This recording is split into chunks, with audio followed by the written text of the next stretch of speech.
Hi, this is Neha, And this is Atik. and welcome back to our channel, Life and Books. You are watching our series, Out of the Box Disruptive Thinking.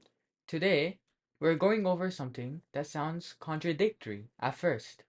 Pressure is a privilege. What does that really mean? And how can pressure be good? Yes, the phrase pressure is privilege is often attributed to the famous legendary tennis player, Billie Jean King, and caught fire because it flips how we generally see pressure, Mm, not as something to avoid, but something to embrace. yeah. I read a version too. Pressure is a privilege, and it only comes to those who earn it.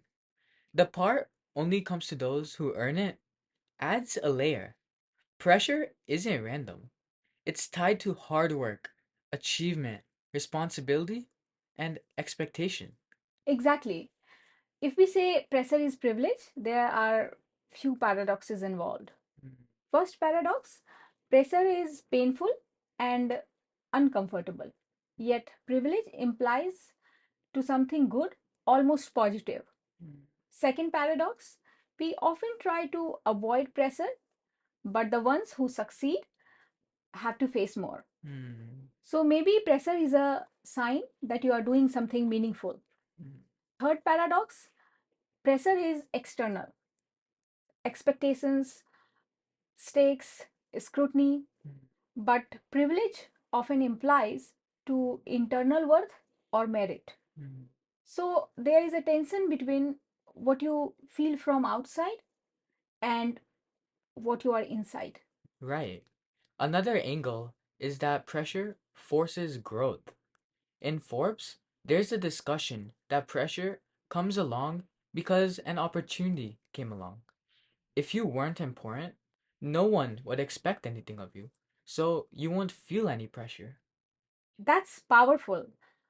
Opportunity means potential. Mm, So pressure is like a signal.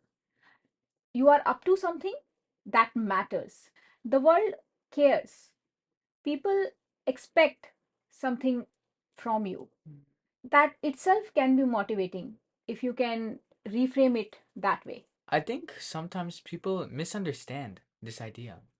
They hear pressure is a privilege and they think it means always living under stress or being perfect. No, that's not what it means. It's not about glorifying burnout or anxiety.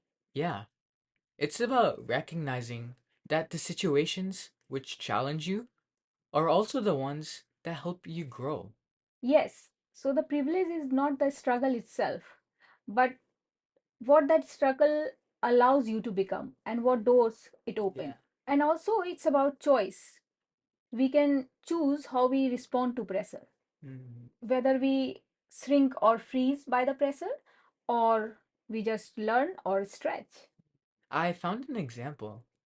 Billie Jean King once said, once she stood at center court at Wimbledon, she thought, yes, this is a high pressure moment. But also, I've been dreaming of this moment. And this pressure that I'm feeling is a privilege. Being trusted, expected to perform. That's rare. Not many people are given that. Many people never get those moments. Beautiful illustration. Let's consider how pressure shows up in our daily lives at school, family, or creative pursuits. Say you are trying out for a school project or trying to get into a team Mm, or preparing for some big exam. Pressure is there. You can't let it stress you. Instead, you can lean into it. mm. If you lean in, you become stronger, more capable. And here is a paradox. Pressure can expose gaps, weaknesses, things you hadn't realized that can be scary. But those signals are really gifts. Because once you know you can grow, without a reality check, you might stay stuck in the illusions of ability. Well said.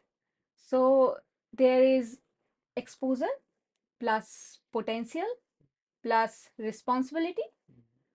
plus opportunity, that equals to privilege. But it also demands maturity, it demands resilience, Mm. self awareness, and rest.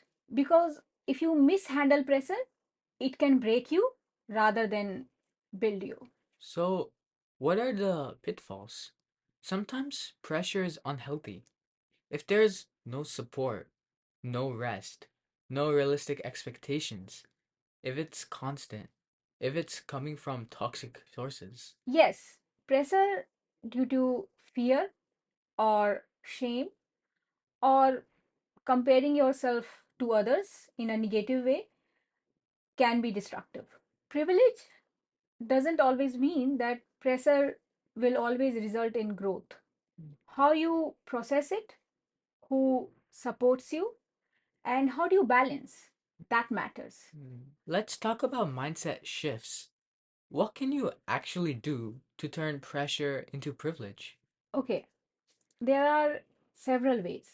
Let's talk one by one. Mm. First, reframe the feeling. Instead of saying, why me? This is so hard. You should say, this moment matters.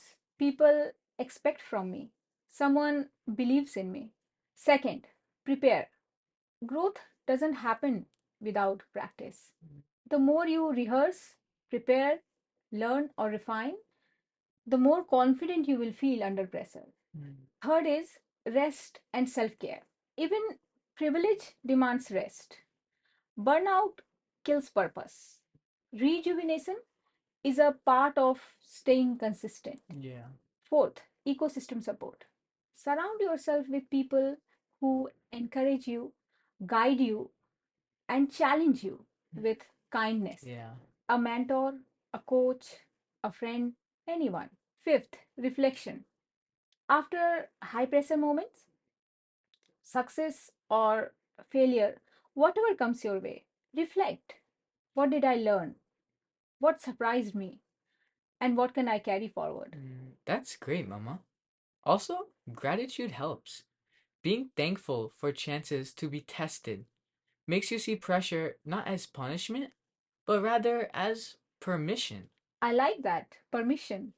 Permission to grow, to show up, to try, permission to feel fear, but still go forward. Before we close our episode, can you share a concrete example from someone we admire to whom pressure was a privilege? Billie Jean King, we already mentioned in the beginning of our podcast. Another leader could be in business who carry responsibility, CEOs, executives, etc. They often face public scrutiny, high stakes, some crumble, and some grow. The ones who grow often understand and accept that they are privileged Mm. to lead. Yeah. Also, young people doing something new, a startup and activism, or starting a new creative channel, their sense of pressure means they are stepping into a new territory. That's something rare. That's brave. Yeah. In my own life, trying out for any competition, I feel pressure from the expectation to do well. I could have been overwhelmed by that. But thinking that they believe I can do this made me push harder in practice. I cared more.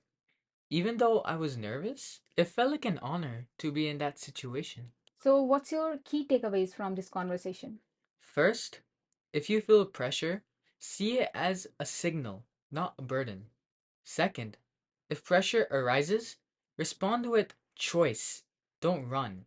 And third, if you traverse pressure well, it can lead you to places you couldn't have reached without it. So, on this wise note, we would like to wrap up our today's episode.